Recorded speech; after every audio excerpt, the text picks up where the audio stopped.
Good morning મિત્રો.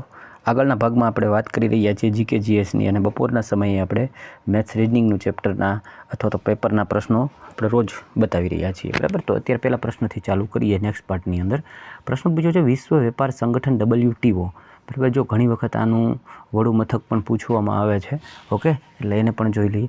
વિશ્વ વેપાર સંગઠન WTOના સંદર્ભમાં નીચેની માંથી કયું સાચું છે, બરાબર. એક કરતાં વધારે ઓપ્શન છે, એટલે તમને ઘણું બધું નોલેજ હોવું જોઈએ, કારણ કે એક લાઇનનો આન્સર નથી થતો, એટલા માટે એક કરતાં વધારે ઓપ્શન સાચા થતા હોય ત્યારે. તો વાંચીએ પ્રશ્ન. તો કે WTO કરાર આંતરરાષ્ટ્રીય વેપારને સરળ બનાવવા માટે માલ સામાન તેમજ સેવાઓના વેપારને આવરી લે છે. એટલે કે પહેલી વસ્તુ તો સાચી છે, બરાબર છે. વર્ડ આખું જે છે વેપાર માટેનું તો આ સંગઠન છે, એટલે એ જ કીધું આંતરરાષ્ટ્રીય વેપારને સરળ બનાવવા માટે, બરાબર. બીજું વાંચીએ. તેનો ઉદ્દેશ્ય ટેરિફ તેમજ બિન ટેરિફ અવરોધોને દૂર કરવાનું અને તમામ સભ્ય દેશોને બીજા વધુ બજારની પહોંચ પ્રદાન કરવાનું. એટલે એ પણ વાત સાચી છે કે ભાઈ એકબીજા દેશોને બજાર મળી રહે અને એકબીજા સુધી એ પહોંચી શકે, એના માટેની વાત કરી છે. પછી ત્રીજું ઓપ્શન વાંચીએ. ભારતે આયાત પરના માત્રાત્મક પ્રતિબંધો દૂર કરીને અને ટેરિફ દર ઘટાડીને WTOમાં કરવામાં આવેલા વેપારના ઉદારીકરણ પ્રત્યેની તેની પ્રતિબદ્ધતા જાળવી રહ્યા. તો એ બી સાચું છે, એટલે ઓપ્શન 1, 2 અને 3 જે છે એ દરેકે દરેક સાચા રહેશે. બીજો પ્રશ્ન જોઈએ. ત્યારબાદનો પ્રશ્ન પૂછ્યો છે એશિયન અંડર 18, એટલે કે 18 વર્ષથી નીચેના હોય એના માટેની એથ્લેટિક ચેમ્પિયનશિપ 2025માં છોકરાઓની શોર્ટપુટ ઇવેન્ટમાં, બરાબર છે, નિશ્ચયની સિદ્ધિ શું હતી? એટલે કે નિશ્ચય નામનો વ્યક્તિ છે, એણે શું આમાં શોર્ટપુટની અંદર કહેવાય કે ભાઈ શું સિદ્ધિ મેળવી હતી? તો કે ભાઈ એમણે છે ને 19.59 મીટરનો થ્રો કરેલો હતો અને એની સાથે ભાઈ છે એ સિલ્વર મેડલ લઈને આવેલા હતા. ત્યારબાદ પ્રશ્ન છે ગ્લોબલ આંતરપ્રિન્યોરશિપ એનું મોનિટર 2025 મુજબ કયો દેશ સૌથી વધુ ટોટલ અર્લી સ્ટેજ એન્ટરપ્રિન્યોરિયલ એક્ટિવિટી દર ધરાવે છે, બરાબર છે. એટલે કે ભાઈ સૌથી વધુ દર જે છે આંતરપ્રિન્યોરિટી, એટલે ભાઈ પોતાની રીતે જે કંઈ તમે ચાલુ કરતા હોય સ્ટાર્ટઅપ, બરાબર છે, એની અંદર કયો દેશ જે છે એ સૌથી વધારે? તો કે ભાઈ સંયુક્ત આરબ અમીરાત જે છે એ સૌથી વધારે એક્ટિવિટી દર ધરાવે છે. ત્યારબાદનો પ્રશ્ન પૂછ્યો ઉત્તરાખંડમાં જોવા મળતી જંગલમાં રહેતી કઈ જનજાતિ મોસમી સ્થળાંતર અને જંગલ આધારિત પશુપાલન માટે જાણીતી છે?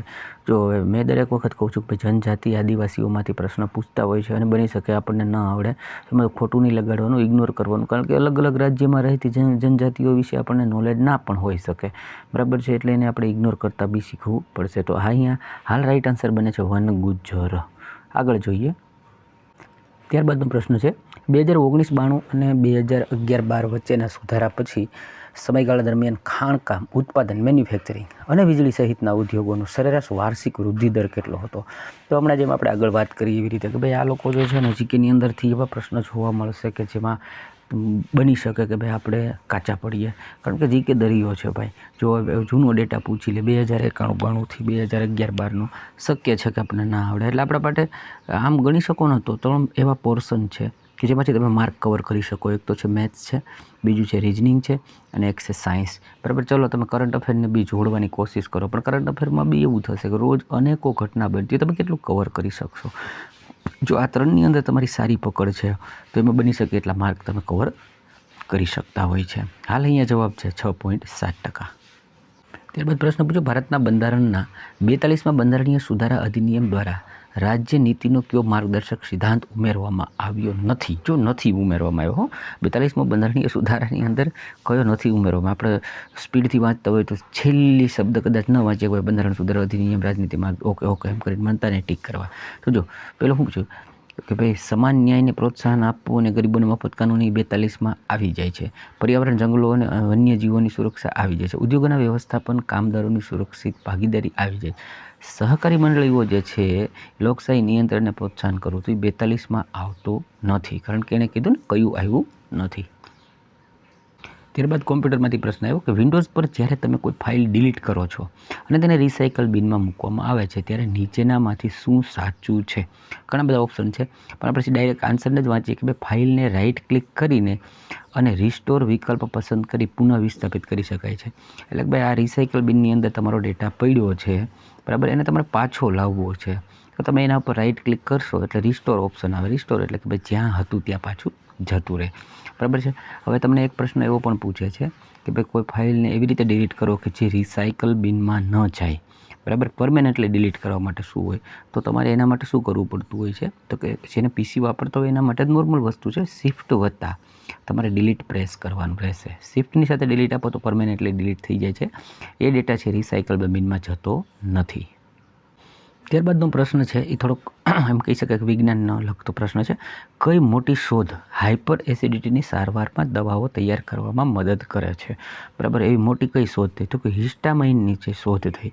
હિસ્ટામાઇન જે છે એ એવું એક તત્વ છે કે જે પેટની અંદર એસિડનો વધારો કરે છે, એસિડ સ્ત્રાવને ઉત્તેજિત કરે. એટલે એસિડ વધશે એટલે તમારા પેટની અંદર એસિડિટી, બળતરા, જલન, ખાટા ઓડકાર, પેટમાં ઘણો આમ કહેવાય ને અણગમા જેવું ફીલ જે થવા માંડે છે. તો આપણને ખબર પડી કે ભાઈ આ હિસ્ટામિન જે છે ને એનાથી થાય છે. એટલે કે હિસ્ટામાઇનને આપણે પેટની અંદર ઉત્પન્ન ના થાય અથવા તો પેટની અંદર કાર્યરત ન થાય, યા તો તમે કોઈ એવો ખોરાક ના લ્યો કે જેમાં હિસ્ટામાઇન આવે. તો આ જે શોધ થઈ એનાથી આપણને એવું થયું કે ઠીક હિસ્ટામાઇન જે છે એને આપણે નાશ કરીએ તો આપણે એસિડિટીની સારવાર જે છે સારી રીતે દવાઓ બનાવી શકીએ છીએ.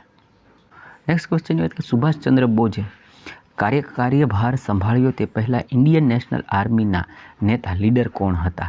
બરાબર છે, એકદમ કોમન ક્વેશ્ચન હતો, આવડી જાય એવો બધાને. મોહનસિંહ જે હતા એ પહેલાં સુભાષચંદ્રની પહેલાં હતા. ત્યારબાદ પ્રશ્ન પૂછી લીધો યુનેસ્કો દ્વારા આયોજિત NGOની 2024ની આંતરરાષ્ટ્રીય પરિષદની થીમ શું હતી? તો ભાઈ કાર્ય માટે ક્ષમતાનું નિર્માણ થાય. બરાબર, આ એની થીમ હતી. સિમ્પલ પ્રશ્ન હતો, માત્ર ને માત્ર કરંટ રિલેટેડ, એટલે આમાં કોઈ સમજવા જેવી વસ્તુ નથી. ત્યારબાદ પ્રશ્ન પૂછી લે નીચેનામાંથી કોણે બ્રિટિશ ગળી પ્લાન્ટ, એટલે બ્રિટિશરો જે ગળીનો પ્લાન્ટ નાખ્યો એની સામે બારાસાત બળવા, બરાબર, બારાસાત બળવો એટલે વિદ્રોહ કરવાની વાત કરે છે, તરીકે જાણીતા સક્રિય અસહકાર ચળવળનું નેતૃત્વ કર્યું હતું? બની શકે કે ભાઈ આ જે છે ઇન્ડિયન લેવલના બળવાઓ હોય, કદાચ આપણને ના ખ્યાલ હોય અથવા તો ના પણ વાંચેલા હોય. તો આનો રાઈટ આન્સર છે તીતુ મીરાબાજુ. આવા ઘણા બધા એવા બળવા છે કે આજે લોકો રેલવેવાળા ગોતી આવે છે જેની આપણને ખબર નથી હોતી.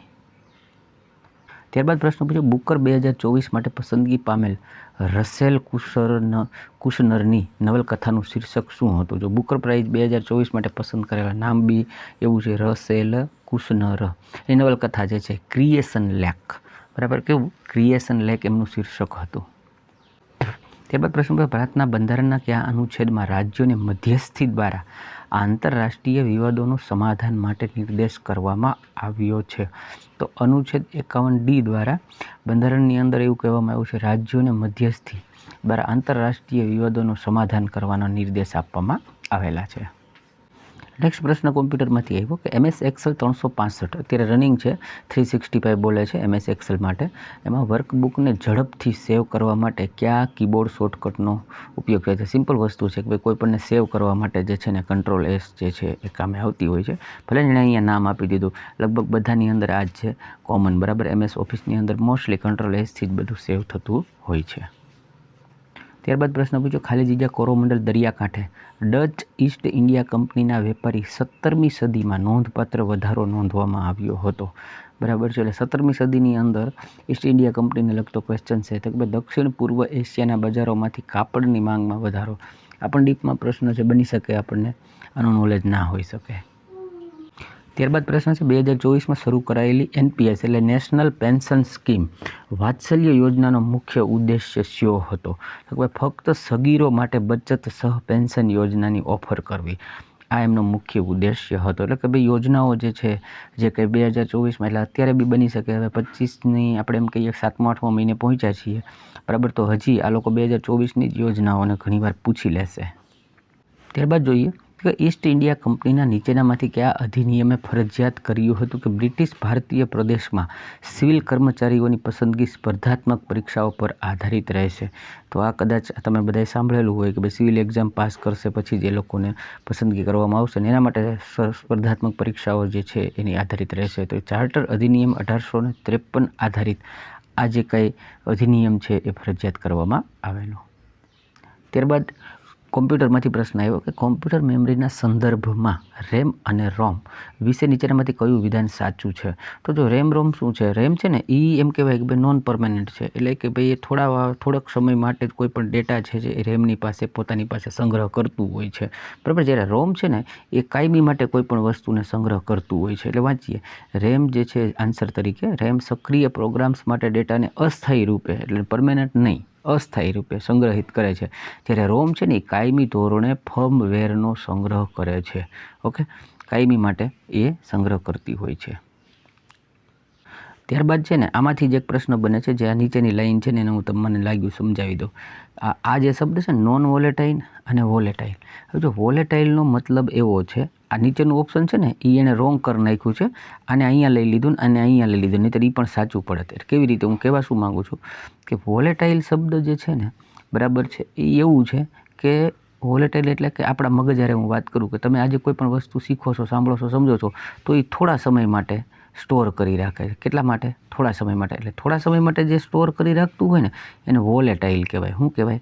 વોલેટાઇલ, બરાબર. એટલે આપણું મગજ છે એ જો આપણે ભૂલી જઈએ છીએ, બરાબર. નહીંતર તો આપણને નાનપણમાં ઘણી વસ્તુઓ છે, અમુક વસ્તુઓ યાદ રહે, બધું યાદ નથી રહેતું. એટલે આપણું મગજ છે ને વોલેટાઇલ છે, બરાબર છે.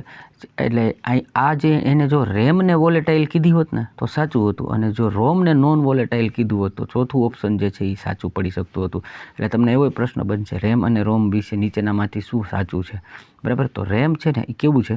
તો કે રેમ છે એ વોલેટાઇલ છે, બરાબર. જ્યારે રોમ છે એ નોન વોલેટાઇલ છે, એ પણ યાદ રાખજો. અને આ જ પ્રશ્ન આપણા સાયન્સમાં પૂછે છે કે આપણું મગજ છે એ નીચેનામાંથી રેમ કે રોમની સાથે કઈ પ્રકારે કામ કરે છે. તો આપણું મગજ કેવું કહેવાનું? તો કે ભાઈ વોલેટાઇલ છે. કેવું છે? વોલેટાઇલ. એ ભૂલી જાય છે. ત્યારબાદ પ્રશ્ન, નીચેનામાંથી કઈ નદી ભારતના મહાન ઉચ્ચ પ્રદેશ દ્વીપકલ્પ ઉચ્ચ પ્રદેશની મુખ્ય નદી નથી? બરાબર. એટલે મહાન ઉચ્ચ પ્રદેશ દ્વીપકલ્પ જે છે પ્રદેશ એમાંથી ન હોય એવું, બરાબર. તો યમુના જે છે, કૃષ્ણા, નર્મદા અને ગોદાવરી જે છે એ ઉચ્ચ પ્રદેશમાંથી ને એવું કહેવાય કે ભાઈ આવતી છે. નેક્સ્ટ જોઈ લઈએ, વિન્ડોઝ ડેસ્કટોપ પર ઇન્ટરફેસમાં ટાસ્ક બારનો મુખ્ય હેતુ શું હોય છે? ટાસ્ક બાર જે છે એનો મુખ્ય હેતુ શું હોય? તો કે તે ખુલ્લા અને વારંવાર ઉપયોગમાં લેવાતા પ્રોગ્રામની એક્સેસ પ્રદાન કરે છે. તો તમને ખબર હોય છે કે ભાઈ આ રીતનું, માનો કે હું એમ કહું કે આ મારું પીસી છે, તો આ નીચેનો ભાગ જે છે એ ટાસ્ક બાર કહેવાય. કોઈ પણ વસ્તુ અહીંયા ઓપન કરી છે, પછી તમે એને મિનિમાઇઝ કરો તો એ આ નીચેના ભાગ જે છે ત્યાં બેસી જાય, પછી ત્યાંથી પાછું ક્લિક કરો તો એ પાછું ખુલી જતું. એટલે તમારું જે કામ ચાલી રહ્યું છે એ બધું તમને ક્યાં દેખાડશે? તો કે આ ટાસ્ક બારમાં. એટલે એનો ઉપયોગ શું છે? તો ભાઈ વારંવાર, બરાબર, ખુલ્લા અને વારંવાર ઉપયોગમાં લેવાતા પ્રોગ્રામની એક્સેસ પ્રદાન કરે. અથવા તમે અહીંયા ટાસ્ક બારમાં કોઈ પણને મૂકી દો, વારંવાર ખોલવું છે તો તમે જ્યારે એના પર ક્લિક કરશો તો સીધું ખુલી જાય, તમારે એને ગોતવા જવું પડતું નથી. મિત્રો અહીંયા સુધી રાખીએ છીએ, બરાબર. બાકી આગળ વિડીયો બપોરના મૂકીશું. હવે જુઓ, જે લોકો કંઈ પણ વસ્તુ ખરીદવા માંગતા હોય તો એ મારો નંબર છે 9157688058 પર મને કોન્ટેક કરી શકાય છે. આપણી પાસે ગણિતનું ચેપ્ટર વાઇઝ મટીરિયલ છે, વિજ્ઞાનનું પણ એક મસ્ત મટીરિયલ છે. જૂના પેપરો પ્રેક્ટિસ માટે પરચેજ કરવા માંગતા હોય 2025 સુધીના, અને એ પણ ગુજરાતીમાં આન્સર સાથે, તો પણ મારી કોન્ટેક કરી શકે છે. વિડીયોને લાઇક કરજો અને શેર કરવાનું ભૂલતા નહીં. ચેનલ પર નવા હોય તો સબસ્ક્રાઈબ અચૂકથી કરજો.